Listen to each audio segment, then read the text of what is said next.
సరే. ఈ బంగారు గొడ్డలి నీదేనా?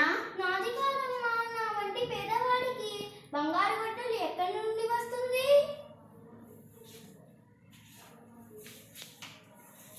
ఈ వెండి గొడ్డలి నీదేనా?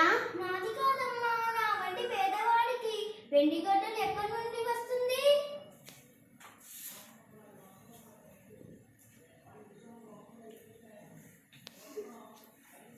ఈ ఇనుప గొడ్డలి నీదేనా? నాదేనమ్మా. నాకు ఇప్పించు తల్లి. నీ నిజాయితీకి మెచ్చుకొని ఈ రెండు గొడ్డళ్ళు బహుమతిగా ఇస్తున్నాను. నీ పిల్ల పాపలతో సుఖంగా ఉండు. ధన్యవాదములు తల్లి. విన్నారు కదా పిల్లలు, అకలంక శరతుడు నిజాయితీకి మెచ్చుకుని వనదేవత బంగారి వెండి గొడ్డలి ఇచ్చింది కదా. అలాగే మనం కూడా నిజాయితీగా ఉండాలి.